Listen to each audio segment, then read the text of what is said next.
Le relais avec Mtonga. De nouveau pour Sun Tzu qui va allonger le jeu. Et elle est bonne, elle arrive cette balle. Le côté gauche, côté fort là pour l'instant. Pour les Zambiens. C'est pas mal fait dans des tout petits périmètres l'explosivité de Katongo. Et on va écarter le jeu maintenant. Avec un centre, le contrôle, ce ballon qui traîne derrière avec cette tête et le but. Voilà, 9e minute.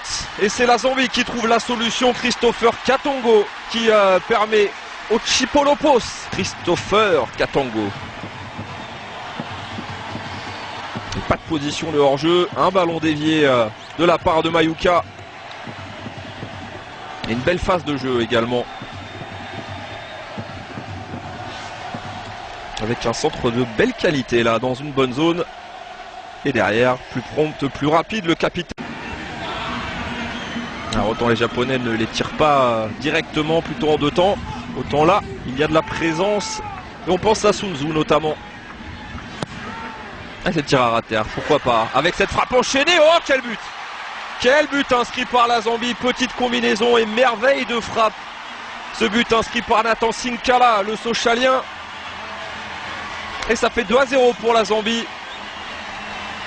Inquiétude pour Alberto Zaccheroni contre le Costa Rica. Ils avaient encaissé un but, cette fois-ci c'est 2. Et quelle merveille de frappe là pour le numéro 19. Nathan Sinkala. Et la feinte de Sun Tzu, elle est merveilleuse. Enroulé du pied droit, petit filet. Nishikawa est battu.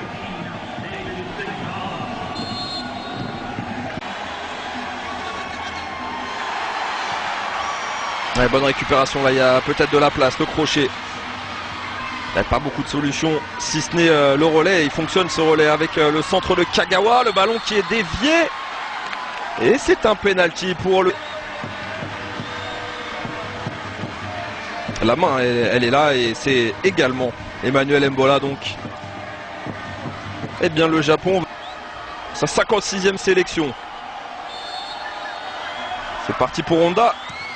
Et c'est parti, contre-pied impeccable. Et le Japon qui se relance dans cette rencontre, mais qui se relance dans la douleur grâce à un penalty.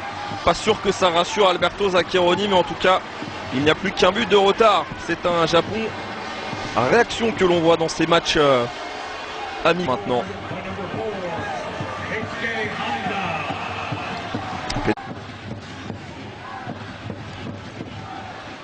Un bon décalage là sur le côté gauche avec Kagawa.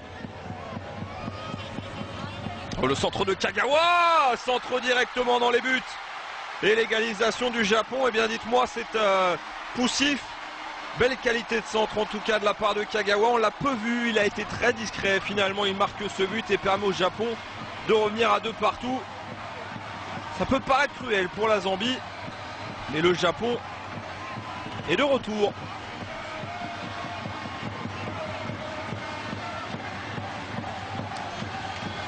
Allez, centre trouvé, belle zone. Yaokuba qui vient faire semblant de toucher ce ballon. Il ne peut pas faire grand chose là. Nsabata battu dès le départ de ce centre-tir. Et donc le premier but dans cette rencontre entre le Japon et la Zambie.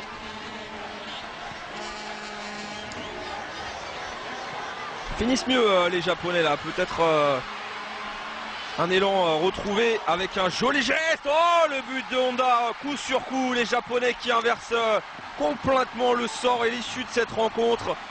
Honda qui vient profiter de la merveille de passe décisive de Morishiga, et ça fait donc Sato Morishiga. Ouais, il élimine l'entrant là, Musando. Et le tacle impeccable de Honda pour le doubler.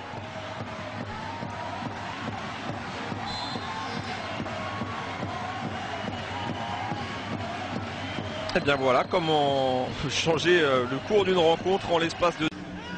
On l'a répété, on le redira hein, jusqu'au bout, les deux. Les poumons au milieu de terrain ont été solides. Attention à cette frappe, elle est déviée. Oh, elle vient se loger sous la barre transversale de Nishikawa. Et est-ce que c'est pas Lubombo Musando qui vient marquer ce but sur un ballon dévié? C'est lui qui a frappé, c'est bien lui qui célèbre pour dans son initiative là. Nishikawa. Frappe déviée donc. Tidendo 1. Grosse prestation pour le capitaine. Et l'entrée donc de Toshihiro Aoyama.